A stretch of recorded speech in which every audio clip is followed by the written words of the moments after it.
Welcome to the Runna Podcast. I'm Ben, head coach. And I'm Anya, international marathon runner, and we're proud to be the #1 rated running coaching service worldwide. We'll be bringing insightful conversation with truly inspirational guests, as well as running tips and tricks for runners of all abilities. Today on the podcast, we have the incredible McFly's own drummer, Harry Judd, who talks us through his life transitioning from a rock star while still keeping up his life and gigs in McFly to now running marathons on the side. Enjoy the episode. Hi, Harry. How are you? I'm good, thank you. How are you guys? Really good, thanks. Yeah, really very good, thank you. Welcome to the Runna Podcast. I think let's start at the beginning. How did you get into fitness and your running journey? Well, I've always been into sport. So like from a very early age, always been very active. That was like my thing when I was younger. I played loads of sport. I didn't actually get into music until I was about 15. And then I joined a band when I was about 17 and spent about probably 4 or 5 years doing zero exercise. In fact, the exact opposite to exercise. And I think I was about 23 or 24, and we were on an aeroplane coming back from Australia, and we just recorded, I think, our 5th album, and we sort of decided, the 4 of us and our manager were having this conversation on an airplane that, you know, maybe we should like take care of how we look. And so we all collectively agreed to get a personal trainer and to just, you know, get a bit fitter, get in good shape, always on tour, like just wanted to feel better. And so I got a personal trainer and that was it. I was kind of straight back into exercise, completely hooked. And as I said, I was really into sport when I was younger. So to have that feeling again, that I didn't know what that was, but just have that feeling of being active again, I just absolutely loved it. And ever since then, I think I was talking to a friend the other day, actually, yesterday, in fact, who said, he was like, we're both 38, and he was like, my body's starting to fail me. He's like, I just would love to spend one day in your body, because I've been so active for like 13 years and he hasn't. But running, I've been really into for about 3 or 4 years. So I actually haven't been to the gym in like almost like probably 6 to 8 months now. I used to like lifting weights and doing strength training and all the CrossFit kind of stuff, and then my body started to break down. And now it's pretty much just running. So I guess like you said, the motivation from the manager was to get you guys to look good. Yes. And then you described it entirely as feeling good. Yeah. Was the day one motivation of seeing the personal trainer to look good or to feel good? Day one was to look good. I think I thought, I want to look good. And initially that was a motivation for a long period, because quite quickly your body changes. Well, I found mine did anyway.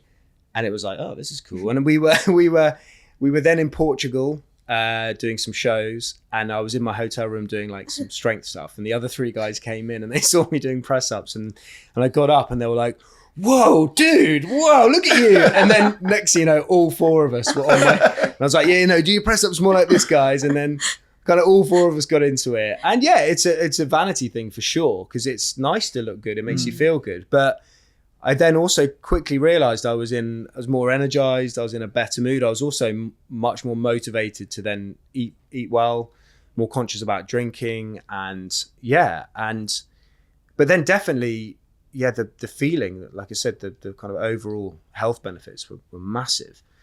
And now with running, it's sort of, you do have to take a slight hit on the aesthetic, because it's very different to strength training. Mm-hmm. But the feel-good factor for me for running is even more than what I got from going to the gym. Do you think there's an element of like getting older that makes you more comfortable focusing on health and performance versus aesthetics when you're a 23-year-old guy wanting to look a certain way? Like, do you think that's part of the shift as well? I think so, yeah. Sometimes I'm 38, so sometimes I do feel like I'm like fully involved in my midlife crisis of being like so into my running. But I don't know, I think if I'm completely honest, that it is a thing, like that I've kind of adapted to, because yes, like fitness and strength and all that gym stuff, like I loved the other benefits, but also like I said, the aesthetics it's a nice thing. It's a good motivation. So when I got into running, it was, it was a bit of a balance of, or a kind of a transition of like letting that go. But I think what I loved about running was the metrics. So the metrics of strength and lifting weights was like, how big can you get? How ripped can you get? And that just became very boring for me. Whereas when I got into running and I did my first park run and I was like, oh, that's my time. What did you get? And okay, I reckon I could do that a bit quicker. So then the metric of a PB has for me been so much more powerful and motivational than how big can I get my guns and shoulders and all that stuff. So I still do a bit of strength stuff, and I have this little climbing frame in our garden, and there's monkey bars that my kids love, and there's swings and all that. And the guy that came and put it up, I got him to put a pull-up bar and some dip bars on. So I do whilst I'm playing with the kids in the garden, like literally yesterday, I'm pushing them on the swing, and then my timer goes off. I'm like, Daddy's just going to do some pull-ups, and Daddy's just going to do some dips, and they kind of join me. So that's pretty much the only strength stuff I do now. And yeah, the running. So, but like I said, the motivation for me with the running is the goals for me are just so much more inspiring. They're so much more powerful. So, did that surprise you when you started doing more fitness? Like how it made you feel? Were you like anti it, or did you remember from childhood how much you loved sports, kind of thing? Yeah, well, I was kind of anti in that, it's really cringe, these guys going to the gym. And I remember one day like going to the gym and then driving back in my car with the window down and having a protein shake and actually genuinely cringing at myself and thinking me 2 years ago would have been like, you dick. But yeah, I think it was, I just think it was that of what I now know, that kind of dopamine hit, the endorphins that exercise gives you, and that feeling of coming out of the gym. And now for me at the back end of a run, like it just makes me feel good. I find it really interesting because of all career paths, I would imagine that yours led to some of the biggest endorphin rushes you could ever imagine, being on a stage in front of thousands of people. Is that a completely different endorphin rush to that you get from exercise? It's a very different endorphin rush. And if I'm completely honest, I'd say the biggest adrenaline rush I've ever had would have been from running. Wow. So I think, the moments at the end of a marathon, a couple of moments I could pinpoint have been, I'd say the most intense, the most kind of intense feeling of adrenaline I've ever felt would have been probably London Marathon, with a kilometre to go, and you're feeling absolutely dead, and then out of nowhere it's like someone's just injected you with adrenaline, and it's just the most incredible feeling. Like you could cry. It feels that amazing. Have you ever cried at the end of a race? I haven't yet. No, I haven't. No, as you said, you could cry. I was like, yeah. I like, no, literally. yeah, I haven't yet, but it's a feeling that it is literally, you're high. Like you literally feel like you could cry. Like it's a life. I don't really know what this means, but I think this is right in saying it's a life affirming moment. It is. It's like a very powerful thing. I was saying to Izzy, she has to run a marathon. Anyone who's slightly into running has to do a marathon at some point, because it is, and it's not like the ultimate, it's like an ultra, but it is such a test of your own endurance, and you push yourself to your limits. And when you cross that finish line, knowing that you've pushed yourself as hard as you can, it's a very overwhelming feeling. And I guess you also will have had a lot of pressure with the career that you had as well. Yeah. Did you find that with the gym and fitness, did that help psychologically deal with like the pressure being a global superstar?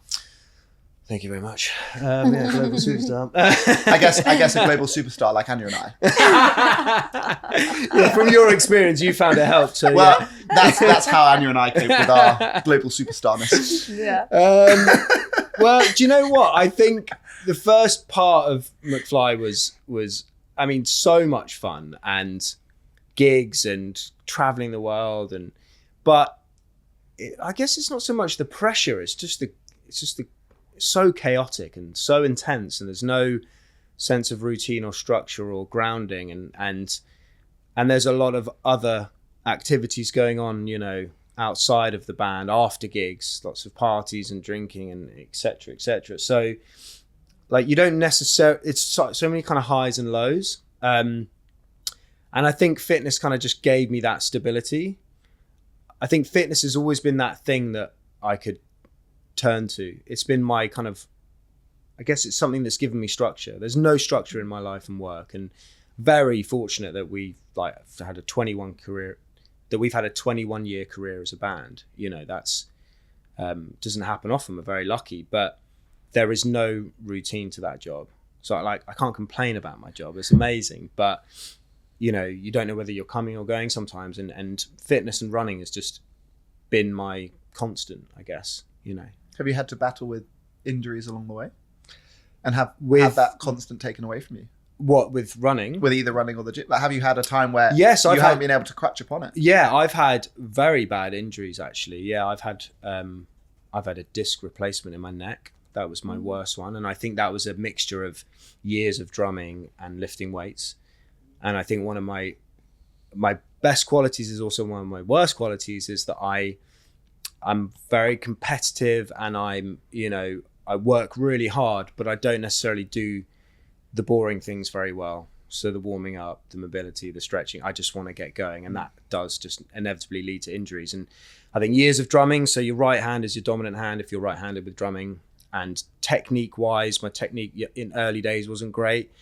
And then heavy lifting constantly, too much, led to a ruptured disc, which then led to cancelled tours and I'd say 3-4 years of chronic pain, like really bad, where I couldn't really go to the gym anymore. And I found that very difficult because that, like you said, was my crutch, and I felt very low. I would still go, but I would be in so much pain. I was popping like codeine and stuff, and it was just this awful cycle of, you know, that I just couldn't break. And then I had surgery because the pain just never went. So if anyone watching, like, if I ever talk about this, I often get a few DMs because there's a small amount of people that have experienced this, and they're like, oh my God, the same thing's happened to me. Have you got any advice? Well, it happened. It was the most painful thing I've ever experienced. It was awful. But I was told by surgeons that you're young, you're fit, the pain will go. And unfortunately, it just didn't. And like I said, I just had 3-4 years of like chronic pain. It was awful. So eventually I went and saw another surgeon and had the surgery, which actually then kind of made it a bit worse for about 1.5 years. But then suddenly, literally after 1.5 years, the pain just started to just ease away. I can still feel it a bit, but when I started running, I realized that that didn't seem to cause pain in my neck. I mean, obviously you don't massively use your neck when you run, but you know, there's movement. And you don't. Check out everyone behind her. But that was the thing. I was like, okay, I can run and it doesn't cause me pain. But then it was, again, like I said, that transition of like going from the gym and lifting weights into, okay, I'm a runner now, like, but I still want to kind of be strong. But thankfully that's kind of sorted itself out. I've had bad problems with my lower back. I mean, if you've done squats and deadlifts like in your 20s, then who hasn't? Yeah, I've had shin splints. I've had like, yeah, everything is. But at the moment, I guess it makes you very like, it's almost important that we go through those lows to then really be grateful for that endorphin rush and that drug that we get to have and be grateful for it. And also use that to motivate ourselves to get out the door and actually use our bodies in the first place. Yeah, exactly. And maybe finally do some strength training that could help me avoid those injuries. Or the mobility work as well. Exactly, yeah. So, yeah, like that feeling when you're in a training block for a marathon or you've got a 10K goal or whatever, and then you're out on a run and something happens, like that wave of like, that awful feeling of like, oh my God, it's over, all that hard work, and then you have to rebuild. And I've been there, and I've got a couple of, you know, running friends, and I've seen them go through it as well. I was on the track with a friend of mine, and we were doing a track session, and he just suddenly pulled up and hobbled off, and he'd done his meniscus, and he was just so low. And so, you know, I think if you've experienced that runner's high, And he's still laughing at running. I was about to say, was he one of your friends? Or He was one of my running friends. Oh, one of them. Yeah. Okay. And when you've experienced that runner's high and you've got a goal and you get that injury, like it's just nothing worse. But he's back now. He's back with me. And good. Yeah. Back to being running friends. So I guess you've gone from being a superstar, global superstar, to being a gym bro, to then being a running guy. Yeah. Is that what it is? A running guy? Running friend. To then you did a triathlon. I did my first triathlon. Yeah. Anya and I were discussing this. I saw you there. Yeah. Would love to hear about your debut in the triathlon world. Oh God, yeah, it was an absolute disaster. So I got invited, very lucky, got invited down to T100 triathlon series. I went for the sprint, not the super sprint. Okay. I went for the sprint because I've got this Amsterdam Marathon, October 20th, and this triathlon was just the start of the block, and I'd started my Runna marathon plan, and I thought I'll do the sprint because it's a bit shorter. I don't have a bike, so the guys down at T100 lent me a bike, very kind of them. Went and tried out some cleats. I hadn't been on a bike for like 5 years, and I went the day before, tried the cleats out, went out for about a mile or two. I was like, okay. So these are the clip-on pedals? The clip-on pedals. Nice. Yeah, so I was like, okay, I remember how to use these, that's fine. I'd been for a couple of swims. I was like, this should be okay. Anyway, I sorted out the bike. Someone said, oh, do you want to go and rack it? Which, it was a new term I'd learned. So I was like, yeah, go and rack it. Thinking, what the hell are you talking about? And I was like, yeah, we can go rack it. And someone was like, oh, don't worry, just come pick it up in the morning. We'll be here from 10. And I think my race was like at 11 or something. So I turned up at 10 and no one was there. And so I just kind of shuffled back to where they'd left my bike the night before. And I was like, that's my bike. And I was like, sorry, I'll just take it. There was like 3 other bikes there. They were all white bikes. No, they were all black bikes. My bike was a white bike. So I was like, that's the bike, the exact same one. So I took the bike, I racked it. And which is literally putting a bicycle on a rack. Yeah. That's nice. In the transition section. So I did my swim, which went well. And I came out and I was taking my wetsuit off, and I was like, oh, this is such a vibe. This is so cool. And it was a great weather. There was loads of people there, and I'm jogging through trying to find my bike. I'm like, what the fuck is my bike? I find my bike. I put my shoes on, I grab my helmet on, grab my bike, and I'm running through, and I'm like, that's, following all the signs. I've been really listening to the instructions. And then I got to the bike line where you're allowed to cross the line, and I jumped on my bike like a pro, and I looked down to put my cleats on, and there was no pedals on my bike. I cannot tell you, I was fuming.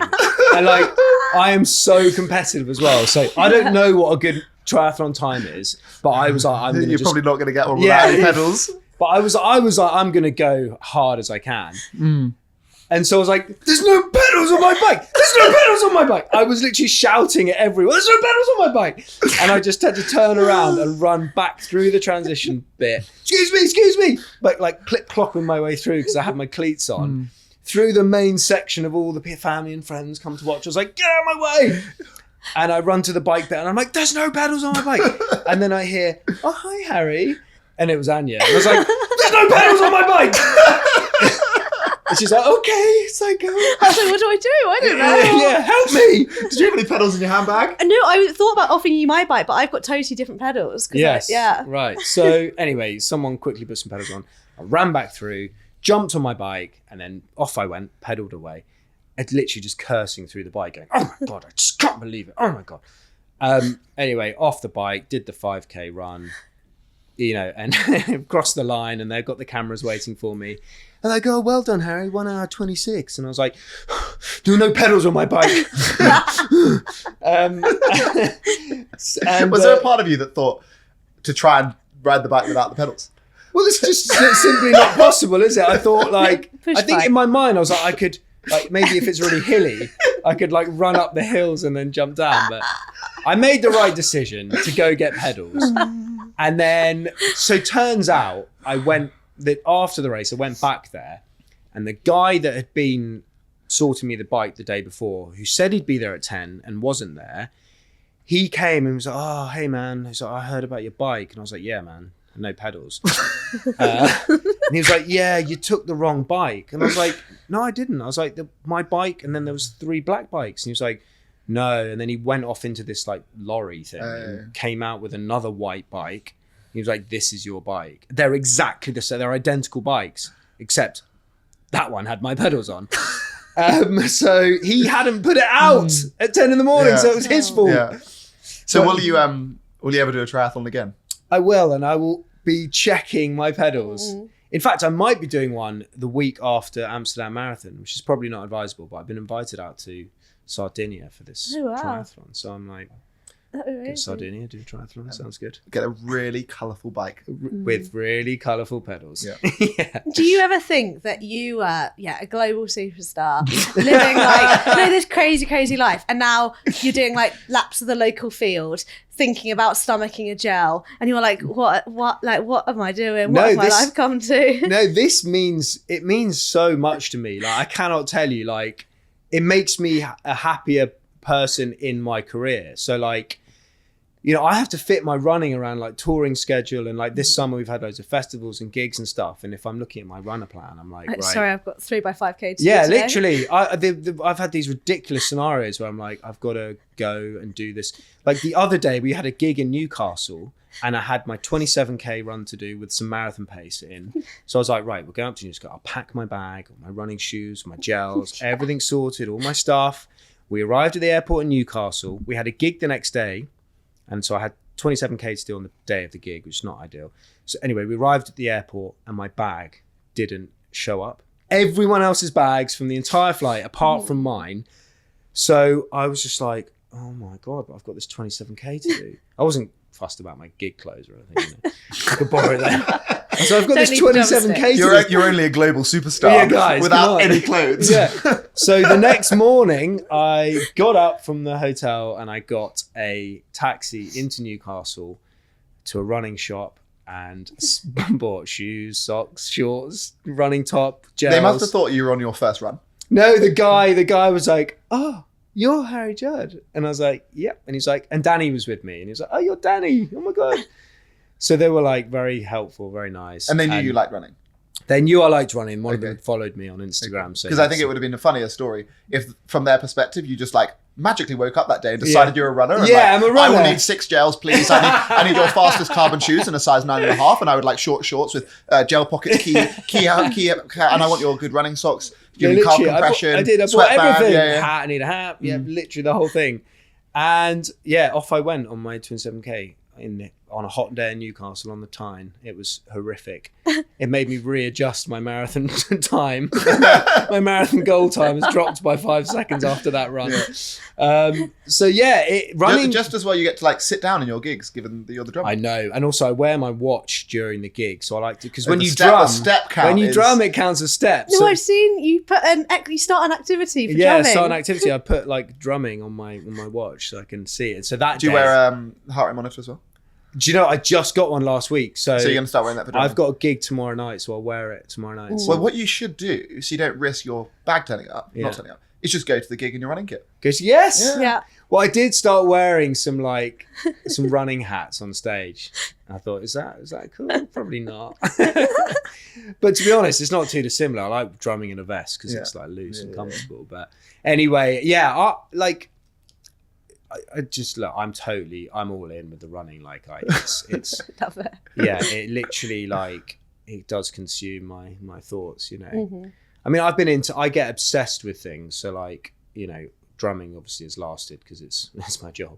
But like, and you're quite good at it. Yeah. Well, yeah, it kind of it worked out for me. So that's good. But I've was passionate about cricket growing up and have had like chunks of being obsessed with that in my adult life. I've been in and out of obsessions with golf, but running has been like my longest one. So like with my friends, they'll be like, oh yeah, this will last a year and then you'll move on to your next thing. But running has been like 3 or 4 years now, and I think I'm in it for the long term. So and so next up, you've got the Amsterdam Marathon. Amsterdam Marathon on the 20th of October, and so far this has been a very good training block. Touch wood. I've only missed like 2 runs.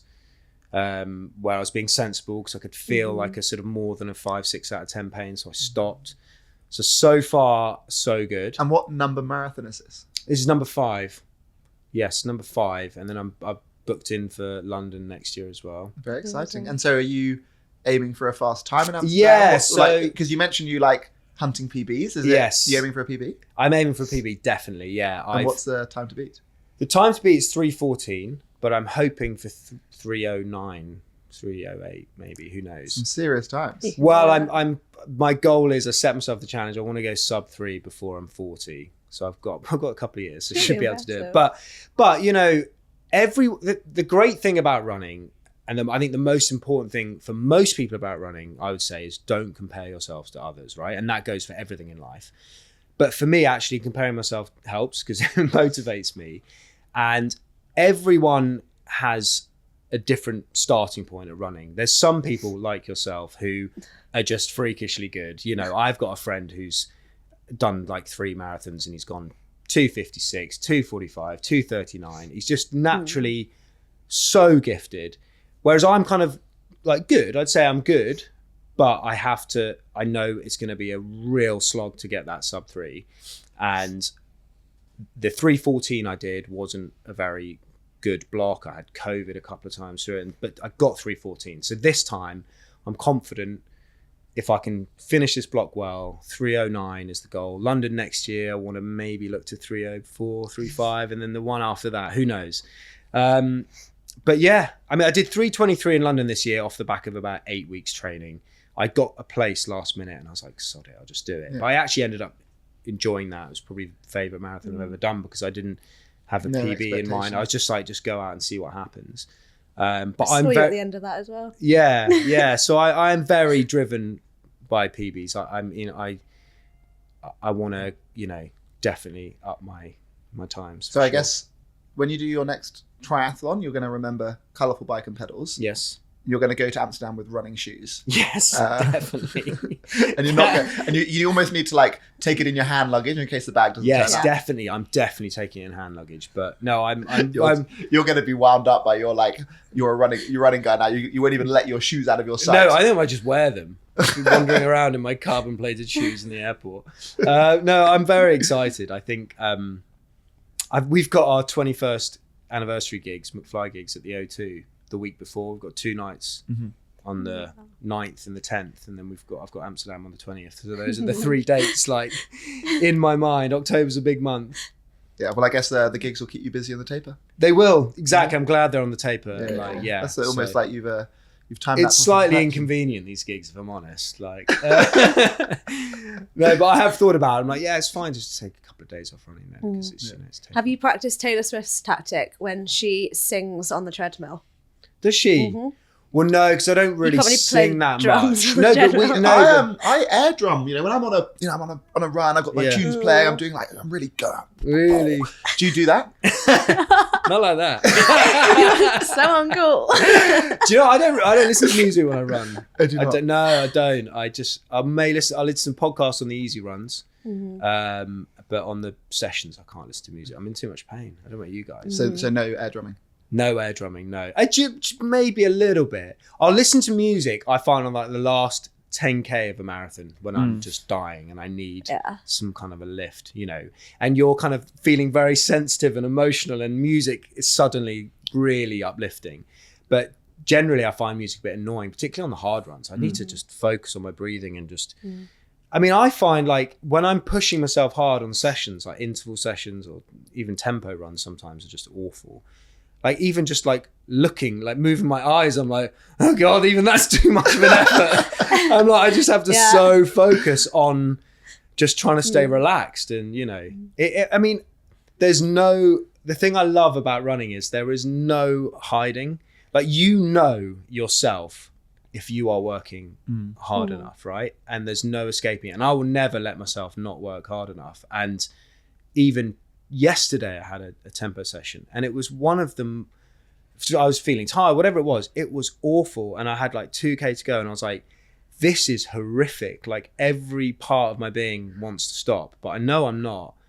And the feeling afterwards of just, for the rest of the day is just so good, And that keeping on going is what's going to get you the 3:14. Yeah. They'll get you the 3:09. 3:09. Yeah, no, exactly. I can't wait. And yeah. I was going to say that. I think partly why I love seeing people that I recognise like doing marathons, it makes me think like running doesn't discriminate. Like no matter who you are, you've got to train to do that marathon. Like I guess that might be part of the reason why you love it. Like you've got to work really hard. You have to work really hard. There's no hiding from it. And I think, again, like I was saying before about comparison, you'll get this the whole time. You guys more than me, but even I do. If I you know, and do the math, do you 3:14? People are like, oh god, I did like 4.5 hours, and that's literally not the point. Like, because you are working potentially even harder than I have.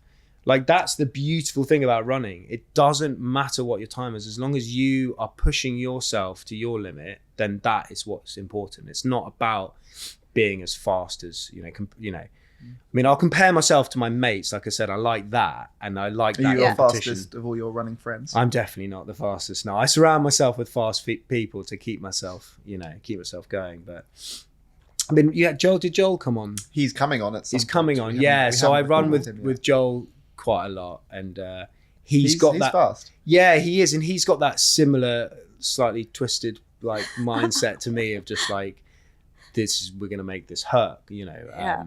And he's willing to take himself some pretty dark places. He ran the London Marathon in a fish. Oh god, that looked absolutely horrendous. And for anyone listening, when I say he ran it in a fish, he literally was inside an enormous fish. Enormous fish, which my bandmate used in the Masked Singer. So my bandmate, Danny. It was heavy and hot. Heavy and hot. Yeah, Danny won the Masked Singer that year, and so Joel's the presenter in the Masked Singer, so he thought, I'll wear the fish that Danny won it in. Yeah, he said it was unbelievably painful. No, I think we saw him go past. Well, not we, because you were busy running. No, I saw him at the finish. Okay, but I saw him going past halfway, looking phenomenal. And then I saw him from the same point. We could see him at about like 30k going back, and less. He said it was absolutely brutal. But yeah, he's doing Amsterdam with me. Nice. And we're planning to do London. He wants to get sub 3 as well. So probably we'll take the fish off. Fish is coming off, definitely. Wow, well, huge good luck for Amsterdam in a few weeks, and we'll be cheering you on from the sidelines. Thank you very much. We're going to send ourselves off to Steph for our coaching tip of the week. My top tip today is to mix up the terrain you're running on. When we run on the road, our feet travel in a straight line, whereas on the trails, we're kind of forced to change direction. Running on a variety of terrain is great for multi-directional load. We aren't loading the same joints in the same direction all the time. The softer terrain is also just kinder on the body and helps reduce our injury risk. So why don't you try some of your easy runs in different areas, go to new parks, new places, and mix it up. Variety is great. Right, thank you very much, Steph. We're back. I think we're having a bit too much fun here with our global superstar. It's in the contract. I insisted you guys refer to me as Harry. Oh, oops. Yeah. What? So global superstar Yes. Harry. We're going to go in with our this or that. So we're going to present you two, obviously, very sensible options. You're going to pick between them. Let's do it.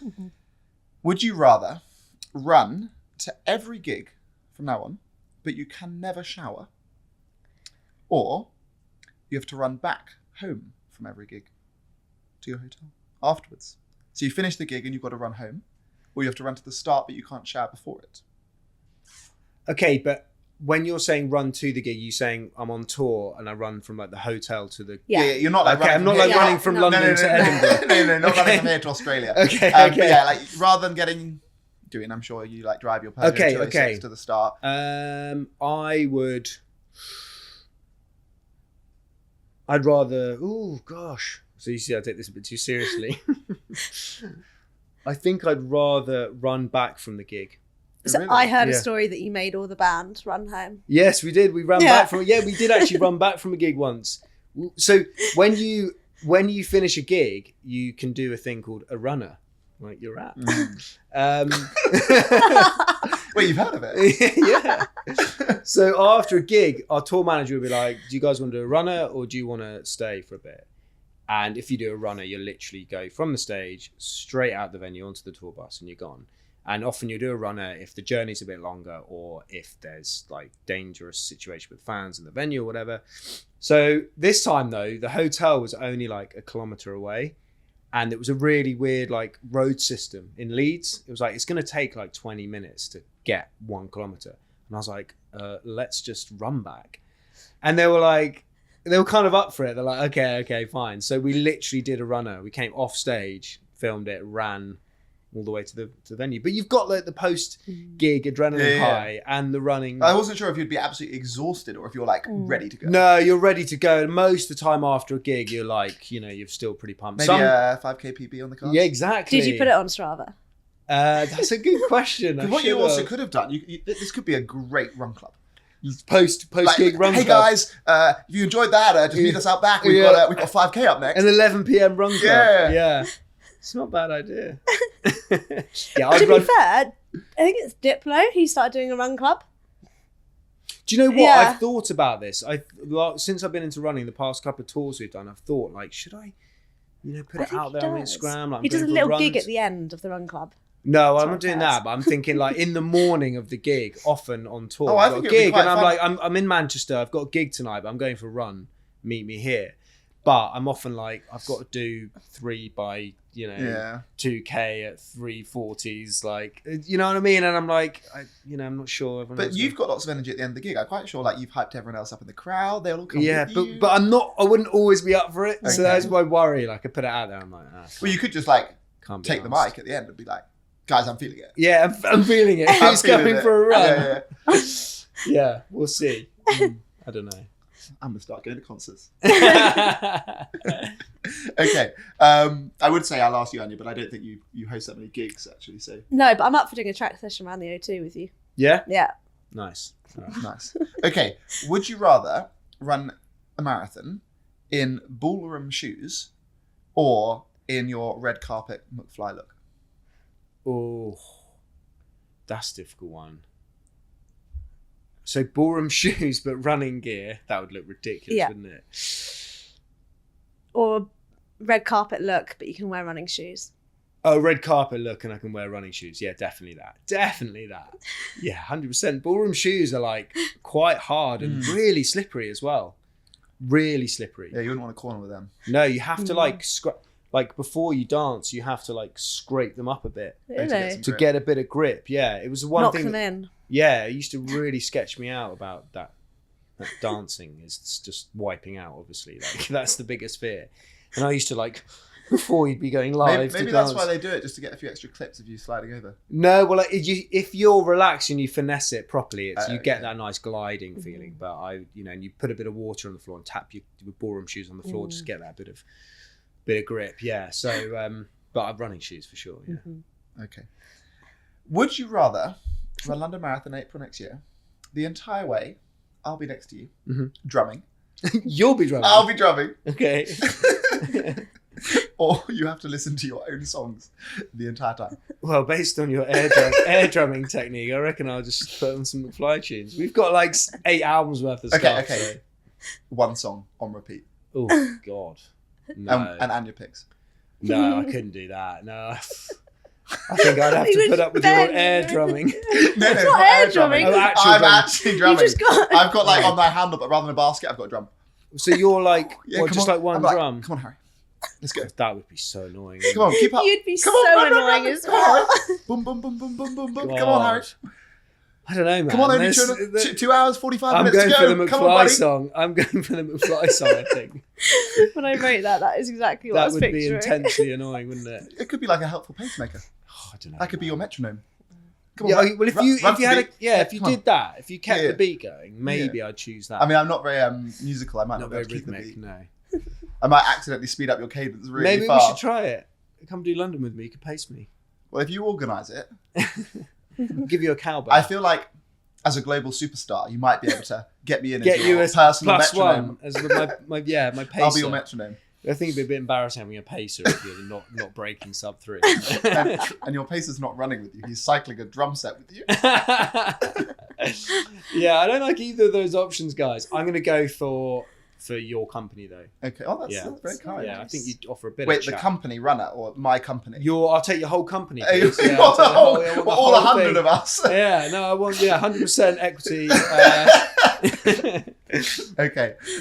Well, we're now going to share a embarrassing runner story that someone sent in. Okay. So every week we share a embarrassing runner story. This week we've been sent a voice note. So I'm just going to bring that up. And we're going to listen to this embarrassing story. Nice. If anyone would like to share your story, please send it to podcast@runna.com or send us a voice note on Instagram. And Harry, if you've got any embarrassing running stories, you can I'll have think a think. them up I'm already share thinking. them with us.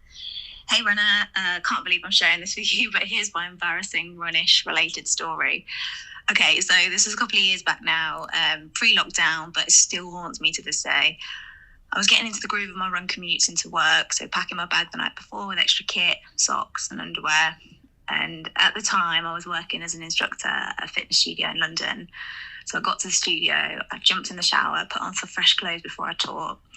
And the kind of classes I was teaching at the time were pretty high energy. So I was known to be doing laps of the studio, running around, arms in the air, jumping up and down, channeling my best motivation techniques. And I remember doing some kind of jump, and to my horror, a pair of clean, I will add, pants flew out the bottom of my trouser leg and just landed flat out in the middle of the studio, right under the spotlights. And it was one of those moments where nothing was said, but the silence was deafening. And so that day I did the run of shame all the way home, listing off the potential excuses that I could explain to my clients if it ever got brought up in conversation. And the fact that they didn't know the full context and that they were in fact a clean pair makes it even worse. So that was the last time I did the run commute to that studio. So wait, she was her pants fell out of her trousers. Clean I think pants. clean pants that got stuck in the laundry. Ah, But right. also the fact that she didn't acknowledge it. Yeah.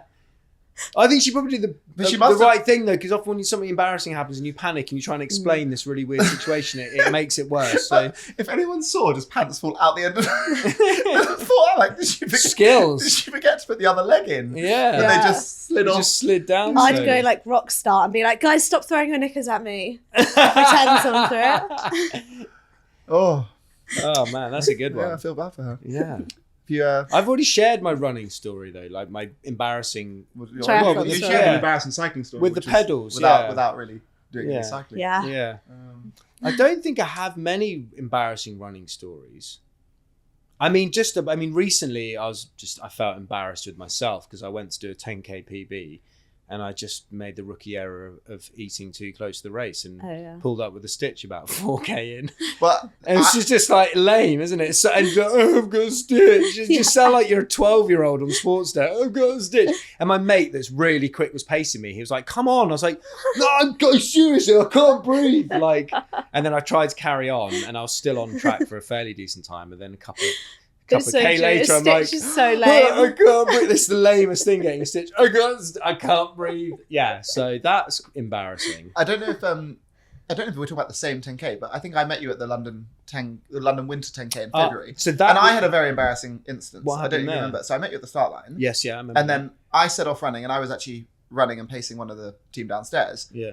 On my fifth step, I had my phone in my back pouch. Yeah. My phone immediately bounced out the pocket of my shorts, and I turned round to go and pick it up, and every single runner and their dog is fucking hurtling towards me. What did you do? I literally had to go in with my arm and hurtle towards my phone, pick it up, and then sprint back after this person. God, yeah, that's Completely intense. destroyed my phone. A brand new pair of shorts. Never worn them since. God, do you know what? That was what got me back into running because I had I was in a bit of a rut for about 2 months. I was just doing a couple of runs a week, a couple of easy runs.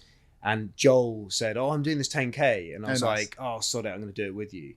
And I had 3 weeks to train. So I did a couple of sessions and I was like, I might be able to go sub 40. I don't know based on the sessions I did. And I did 40 minutes and 3 seconds. Oh, no. And I'd kind of given up on the last kilometre. And then I was like, don't give up, and I went for it anyway. I'm there now. But that was, that was what got me back into it. So. Wow.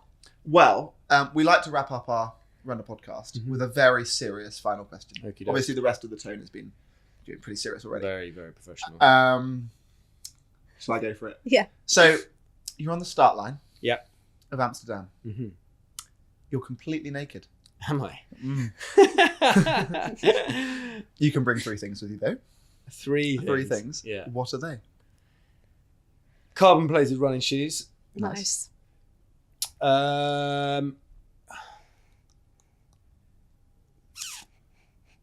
my watch, Yeah. my running watch, and a pair of shorts. Sure. That's it. Not Ben on a bike. with the tram. I think that's 3 solid choices, though. You didn't want the whole company. No, not this Okay. time. No. I think that's 3 solid That's- choices. Yeah. I think that's pretty. You can cover your modesty. You've got your Strava. You've got your and your runner upload. You've got your runner uploads. You've got your Data. your splits. You've got your data, and you've got your shoes. No Yeah. socks. Well, I'm not gonna lose my socks for the. Maybe I'd choose socks over a watch actually, because you get the clock on the mile splits. But you know what it's like. Yeah. I do that thing where I'm like, I'm not allowed to look at my watch until I reach that I lamppost. do that. I do that all the time. Yeah, because it's like. Otherwise, you just check. And you're You like, just what? check. You're like, what? It's been... only been 100 meters. Oh god.